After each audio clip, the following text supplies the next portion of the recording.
aturan perhalakuan itu sebetulnya juga itu adabnya para ulama.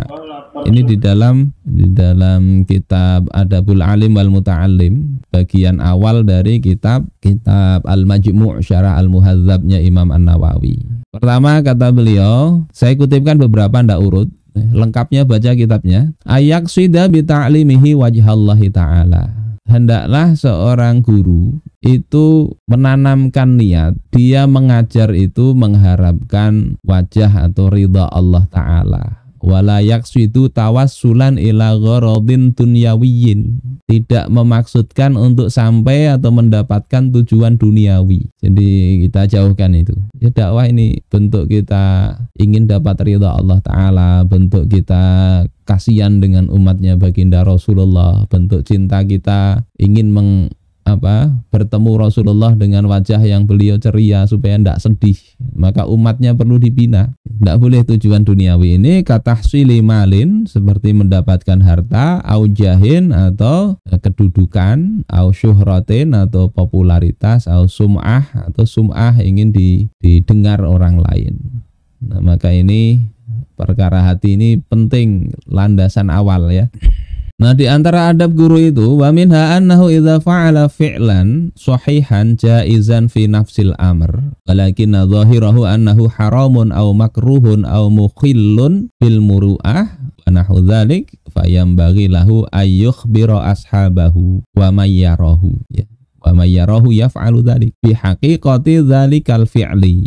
Kalau seorang guru ya, musyrif atau apa ya, melakukan perbuatan yang benar, boleh menurut hukum syariat, tapi zahirnya itu haram atau makruh atau mencederai muru'ah dan sebagainya, hendaknya dia memberitahu teman-temannya atau siapa yang melihat itu bahwasanya ya hakikat perbuatannya itu ini. Liyantafi'u, agar mereka dapat manfaat, wala'alla ya'samu bidhannihim al-batil, dan juga agar mereka tidak menduga-duga yang batil sehingga berdosa, wali'alla yang firu anhu, dan agar enggak lari dari dia, wa yamtani'ul intifa' bi ilmihi, kemudian dia terhalang mendapatkan manfaat dari ilmunya. Jadi klarifikasi atas tuduhan, atas perbuatan yang kita lakukan boleh tapi dianggap haram, itu penting. Kita jalan boncengkan perempuan, oh itu ternyata adik perempuan kita, orang anggap itu apa gitu, beri penjelasan. Atau ini istri kedua sudah ya, beritahu, jangan disembunyikan. Yang akhirnya muncul banyak masalah itu kan. Ada yang pimpinan pesantren di mana itu ditahan itu gara-gara pencabulan urusannya. Ya Allah, ngerinya. Ngakunya dia sudah dia nikahin ustadzahnya itu. Nah, problemnya mestinya kan bukan berarti oh ini kan sudah sah menurut syar'i. Enggak. Segala peluang yang menimbulkan ada potensi fitnah, dugaan, harusnya kita hilangkan. Kita hilangkan itu bukan karena kita ingin dipandang manusia baik, tapi ini agar orang bisa mendapatkan manfaat ilmu atau mereka tidak berdosa karena punya dugaan buruk ke kita.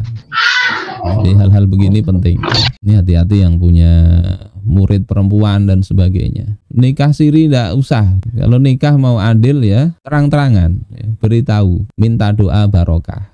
Kemudian bayam bagi ayahnu alaihi wa ya'taniya bimasalihihi ka'tinaihi bimasalihi nafsihi wa waladihi. Hendaknya dia menolong kemaslahatan muridnya ya.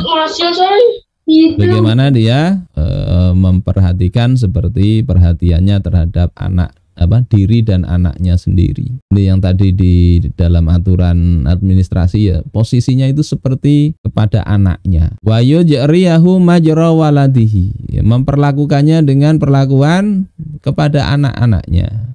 Fisyafaqah alaihi, dalam hal sayang, jadi perhatian, mudah-mudahan dia itu baik, didoakan dan sebagainya. Wal ihtimami bimasalihihi, punya himmah, punya perhatian terhadap kemaslahatan ya, peserta didiknya. Wasabri ala jafaihi wasu'i adabihi, sabar atas keras dan buruknya perilakunya.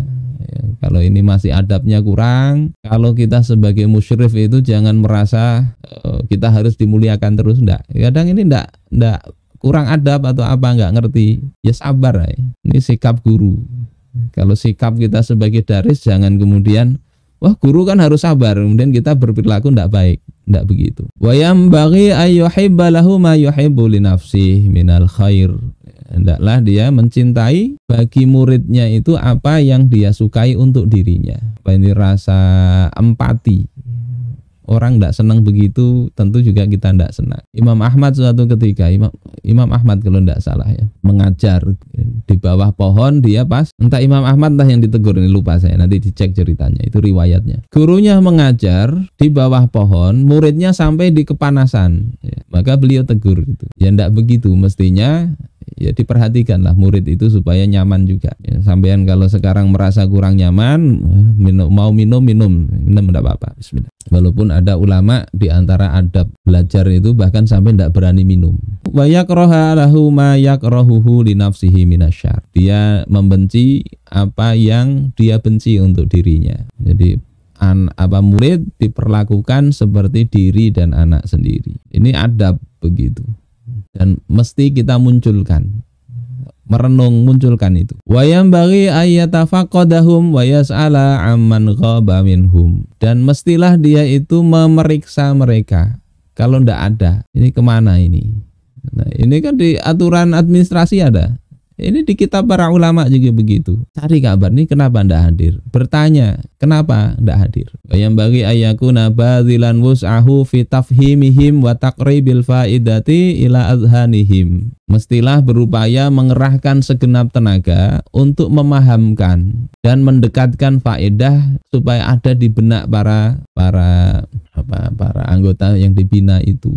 Badzilan wus'ahu, ya, mengerahkan tenaga, potensi. Ini mudah-mudahan kita dikuatkan mengemban amanah ini, ya, sehingga memang serius kita upayakan gimana supaya paham, ya, berbagai cara, meskipun di dalam perhalakuan tidak boleh pakai PowerPoint ya, boleh pakai apa gitu ya, jelasin cukup dengan penjelasan. Kalau pakai PowerPoint nanti setelah selesai halakoh ya, hari yang lain ya. Harisun ala hidayatihim, ya, dengan memunculkan rasa tamak, keinginan yang sangat besar agar peserta bina itu dapat hidayah.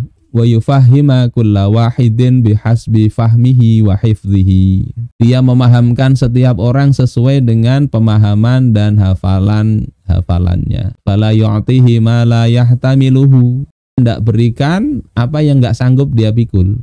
Tidak ngerti ini dijelasin ini, maka tidak usah disampaikan. Kalau nanya gimana ya sudah nanti aja nanti. Apalagi yang ditanyakan itu yang mau jelasin juga nggak ngerti juga. Ya, kan tidak usah dikasih. Kalau kita tahu nih kapasitasnya tidak bisa dijelasin, nggak usah dulu. Wala yuqassiru bihi amma yahtamiluhu bila masyaqqatin. Tidak mengurangi apa yang mereka bisa emban, bisa pelajari ya tanpa masyaqqah. Wa yukhatibu kulla wahidin ala qadri darajatihi. Setiap orang diseru atau didakwahi sesuai dengan kadar kedudukannya, levelnya berapa, di mana dia itu. Wa bihasbi fahmihi wa himmatihi, sesuai dengan kepahaman dan himmah perhatian mereka. Fayaktafi bil isyarah liman yafhamuha fahman muhaqqiqan. Maka dia cukup kasih isyarat bagi orang atau murid yang dia paham dengan paham yang sudah cukup detail, dia bisa pahamannya betul dengan sekedar isyarat, cukup isyarat. Wa yudha'ul ibarah li ghairihi, tetapi yang lain perlu ibarah, perlu penjelasan kalimat. Wa yukarriruha liman la yahfadhuha illa bitakrar, dan dia ulangi bagi orang yang tidak paham, tidak hafal kecuali dengan diulang. Ini ya tadi ini kalau difikirkan betul kan, apa guru tahu ya, musyrif tahu ini kemampuan apa-apa ini, sehingga yang cerdas betul cukup kasih isyarat dia paham. Yang kurang mungkin ya dia perlu kasih ibarat. Yang lain lagi mungkin perlu diulang-ulang baru bisa paham. Nah ini mesti kita pahami ya, manusia berbeda-beda. Imam Ar-Rabi muridnya Imam Asy-Syafi'i di dalam riwayat sampai 40 kali diulangi oleh Imam Asy-Syafi'i dan tetap tidak paham. Tapi ujungnya karena adabnya luar biasa dan semangat, akhirnya jadi ulama besar Imam Ar-Rabi bin Sulaiman, di privat oleh beliau.